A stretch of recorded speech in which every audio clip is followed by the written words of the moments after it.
Hai teman-teman, jangan lupa like ya, terus subscribe ya.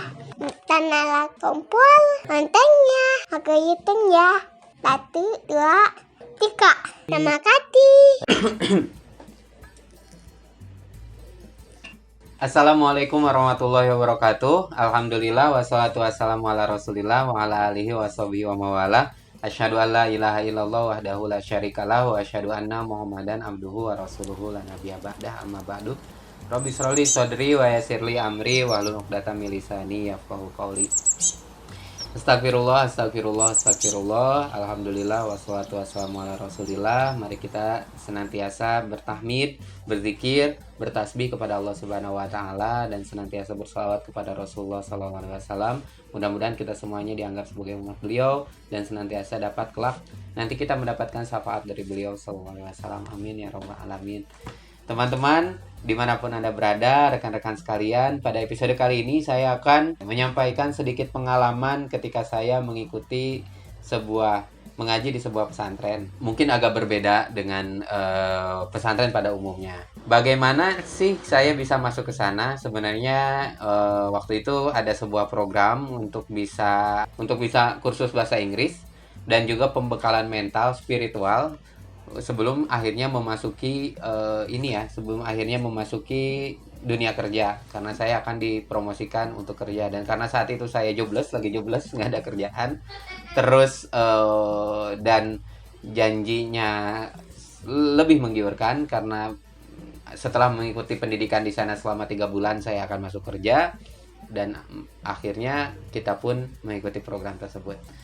Ada kursus bahasa Inggris, sertifikasi kemampuan bahasa Inggris, dan juga belajar ilmu Islam secara umum seperti ngaji kitab tafsir gitu, terus mengaji tentang fikih, terus mengaji tentang ilmu tauhid, akidah.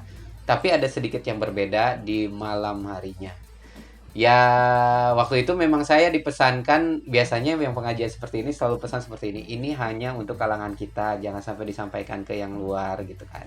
Karena kalau misalnya disampaikan kepada yang luar, ini bisa jadi sebuah polemik, jadi pertanyaan. Itu yang pertama, biasanya dengan sesuatu yang berbeda selalu ada pesan seperti itu kepada santrinya atau jamaahnya. Kedua, ada beberapa ritual yang agak sedikit berbeda waktu itu. Yang pertama, kalau zikir memang umum, biasa kita zikirkan untuk beberapa kelompok juga, untuk beberapa jamaah juga kan kadang zikir ada yang 1000 kali, 14.000, 70.000, sebanyak mungkin. Apalagi kalau misalnya kita mengikuti kan seperti Thoriko, kita sudah umum dengan zikir. Tapi yang agak sedikit beda itu, saya mungkin waktu itu adalah berkomunikasi dengan jin hodam. Jadi waktu itu kita diajak berkumpul semua, diajak zikir gitu dengan zikir versi mereka. Lalu kita akhirnya akan dipertemukan dengan khodam sendiri, seperti misalnya Prabu Siliwangi gitu. Kita malam hari ini, kita misalnya di awalnya di pengumuman, kita malam hari ini akan bertemu dengan Prabu Siliwangi, akan ada bingkisan lah, pesan dari beliau. Itu salah satunya seperti Prabu Siliwangi. Akhirnya waktu itu salah satunya adalah muncul hasil torikot malam hari itu adalah muncul kertas, misalnya dengan kertasnya itu lukisan Prabu Siliwangi atau Prabu Kian Santang gitu. Karena kita tinggal di daerah Sunda ya, biasanya tokoh-tokoh tersebut memang sangat kesohor. Kedua adalah misalnya kadang kita sama Syekh Abdul Qadir, pesannya itu kita akan berkomunikasi dengan Syekh Abdul Qadir, dan malam hari ini kita akan mendapat pesan dari Syekh Abdul Qadir gitu.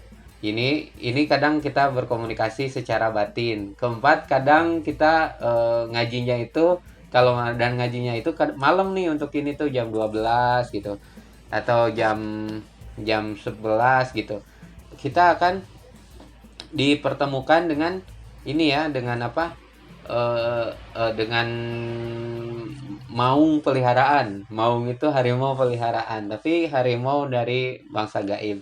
Saya pertama saya kurang terlalu memahami motivasi motivasi pengajian ini apa gitu untuk berdiskusi dengan alam gaib seperti itu. Kedua, ya ada loh pesantren yang mengaji seperti ini gitu, dan sampai sekarang juga masih eksis. Kadang mereka itu dalam menemukan misalnya candi seperti misalnya apa prasasti-prasasti, mereka itu nggak melalui misalnya penelitikan sejarah gitu. Mereka lebih ke berbicara dengan roh-roh gaib gitu. Sampai sekarang juga jasanya masih dipakai untuk orang-orang seperti itu, dan ada loh yang belajar seperti ini gitu di luar sana. Tentang misalnya saya pesantren itu umumnya kan mengaji kitab kuning, tahfidz gitu.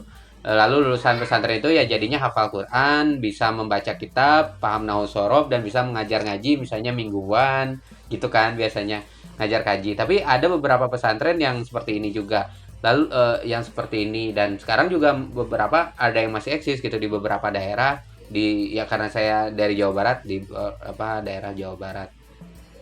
Itu yang bisa saya share. Lalu hasil temuannya itu jadi sebuah museum gitu. Terus kadang jadi ada pengobatan juga, ada pengobatan, kadang ada pengobatan juga, seperti misalnya ada orang datang minta diobati, itu juga seperti itu. Karena ada juga kan ahli hikmat di daerah saya yang waktu itu yang ahli pengobatan, dan beliau itu yang mengobatinya itu nggak selalu lewat seperti cara dokter gitu. Selalu ada torikoh sendiri, cara sendiri untuk bisa mengobati orang lain. Ada loh yang seperti itu gitu ya. Itu kurang lebih yang ingin saya share bahwa di video kali ini, bahwa pertama ada yang belajar seperti ini. Yang kedua ya seperti apa sih ajaran-ajarannya, ya lebih ke zikir gitu, torikot, deket ke ini. Cuman ketiga, saran saya harus dicek ke apakah toriko ini mutabaroh atau enggak. Sekali lagi mohon maaf jika banyak salah-salah kata lewat video saya. Mudah-mudahan bermanfaat. Mohon maaf jika salah-salah kata. Wa'alaikumsalam warahmatullahi wabarakatuh.